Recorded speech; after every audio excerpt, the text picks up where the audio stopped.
We got Dave Randorf now, Rambo, the voice of the team that's won 4 in a row, including a victory over the Montreal Canadiens last night in a Stanley Cup Finals rematch. How you doing, Rambo?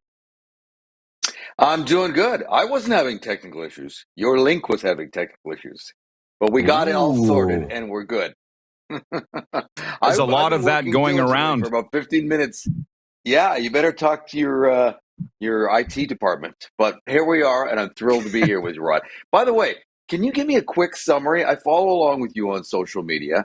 And Yeah. how often are you in Florida? Give me I'm way behind on this. What's going on with you down there? Well, I came here for 3 weeks in September, was doing the show from here. And we've been moving the show around. We've done it from Montreal, Winnipeg, Edmonton, Calgary, Saskatoon. And I said, let's give Florida a shot. Went to some Panthers games. You know how first class they are. They accredited me for the entire season. They said, come on back. So they've put Randy Moller on the show and Bill Lindsay and Sean Thornton and all their crew. And they just said, listen, we don't get any coverage down here.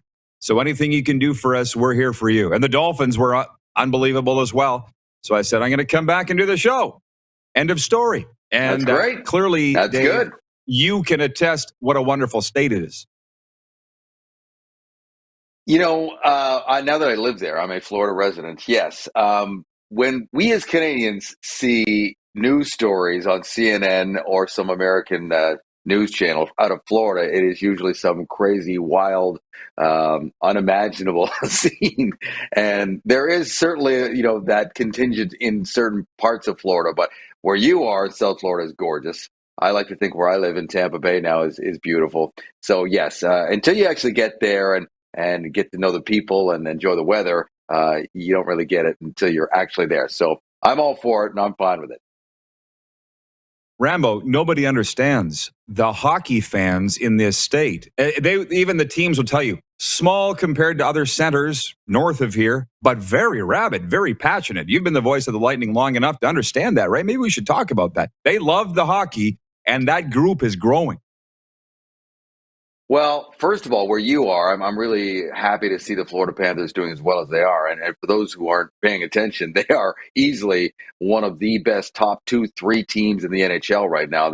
And this is even after they went through that situation with Joe Quenneville and Andrew Burnett having to step in. They continue to roll. Now they got Barkov back, and they're starting to get some traction and some people in the stands and some excitement for what is a very, very good team. And how that affects me where I am is that you now have the equivalent of a Montreal, Toronto, or Battle of Alberta, or Battle of Ontario situation now between the Lightning and the Panthers, where these games are really exciting in either barn. And of course, it was taken to a new level when they met in the playoffs last spring for the first time ever. They'd never met in the playoffs because the Panthers really haven't been any good for 20 years. And they have been in the playoffs that often, and certainly not even at the same time when the Lightning have been an elite team. So I know for a fact that Tampa Bay is a great place to see a game. It's always full. It's always energetic. And it's starting to get a little bit more so there in South Florida as well. So you're right. Canadians don't often flick on a lot of Florida-based games, but the Lightning have been an elite team now for a long time. So they kind of get a little bit more coverage than the Panthers. But the Panthers are coming. They are coming.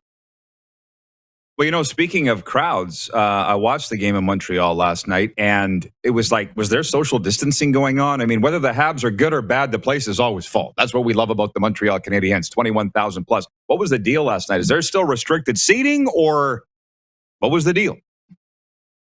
The deal is the team's lousy, and people have had it, and tickets are expensive, and they are speaking with their lack of attendance and not showing up. There's no restrictions as far as I know. I may be wrong on this, but I don't think there is. And you can have full capacity there. There is just a lot of empty seats right now. The Montreal Canadiens have 6 wins in, I want to say, 28 games now. And they lost another one late last night. They played well for the better part of the game. Probably overall, they were the better team over the course of 60 minutes than the Lightning. And Tampa Bay took it with 2 goals in the last 2:09 to extend their winning streak and to take 2 points and get the heck out of there. But that was my only trip this season into Montreal, and I love going there. It is my favorite place in the NHL to call a game or even just to sit and watch a game. It's always great atmosphere there, and I've always said it doesn't matter if it's Saturday night against the Leafs or Tuesday night against Carolina or the Kings or whoever, the atmosphere is always great and the barn's always full. But that's not the case right now. They've obviously cleaned house from the top down, brought in a new vice president of direct hockey operations in Jeff Gorton, and they are a shell of the team that went to the Stanley Cup final, and people aren't happy, and they're speaking by not showing up. Did you have some of the feels from last year's Stanley Cup final that it was Montreal-Tampa, or did that feel like 10 years ago? Because there was no Carey Price on the ice last night. There was no Shea Weber on the ice last night. Like, it seems like a long time ago now that I say that. We tried to sell a little bit of that, but no, I didn't have any of the. I had tremendous feels for Game 5. I don't know if I've been on your show since that night. I don't think I have. But as a sports fan, Rod, I will never forget being in the building there for Game 5. And it's not like I'm a lifelong Lightning fan. Obviously, I work for the team now, and I'm very happy to be there, a part of that organization. But just as a pure hockey fan or a sports fan, to see a team win the Stanley Cup at home was thrilling. I'm getting goosebumps just thinking about it. The roar, the atmosphere, it was amazing. The intensity of the moment, it was incredible. And so I had the feels then for sure. But last night, Montreal had 8 guys in their lineup that were in that Stanley Cup final. And that includes Jake Allen, who never even played a game in the Stanley Cup final. So you take him out of the mix, it's basically 7 guys that actually played in Game 5. So because Weber's gone, Price is gone, they've got all kinds of injuries. Gallagher is on the COVID list. Tyler Toffoli, their leading scorer, he's now hurt. So it goes on and on and on. So no, it really wasn't the same at all. And I think we all know that. Give Montreal full credit. They made it to the final. They knocked out 3 very good teams along the way. But we all knew they were punching way above their weight, and they ultimately ran into a wall when they got to the final against the Lightning. But nobody really thought they would fall this far. I mean, they made some free agent signings. They brought in some guys, but obviously it's not a rebuild, but it is a restart for sure, and it's going to take a while because they're going to miss the playoffs by a mile. Rambo, I think we have about 60 seconds. You're following closely the 108th Grey Cup.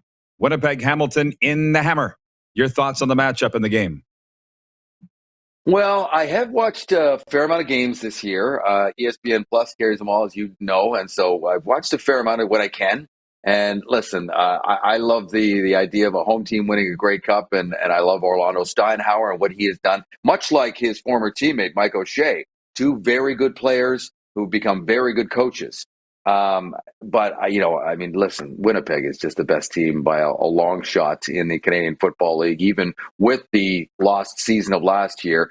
And I think the Ticats are going to be hard pressed to beat the Bombers, unless weather is an equalizer. I haven't seen a weather forecast yet for Sunday, but I will be watching from Tampa. We got a barbecue going. I can't wait for a Grey Cup Sunday. Of course, 2.5-point favorites are Winnipeg, and I think the conditions are decent. Right around 0. Rambo, all the best. Always enjoy chatting with you. Love watching the games, and hopefully we can do it again soon. Happy holidays, sir. Happy holidays to you and to all your listeners. Sorry I was a little late. Technically, we got it done in the end, and anytime, Rod. My pleasure. And thanks to Clark. Fantastic. Thanks, Dave. You bet. Okay. The television voice of the Tampa Bay Lightning, Dave Randorf. Hey, everybody. Thanks for watching the RP Show on YouTube. And don't forget, we're live daily on YouTube from noon to 2 Eastern. If you like what you see, hit subscribe. And if you like the program, check around for other segments of The Rod Pedersen Show here on YouTube.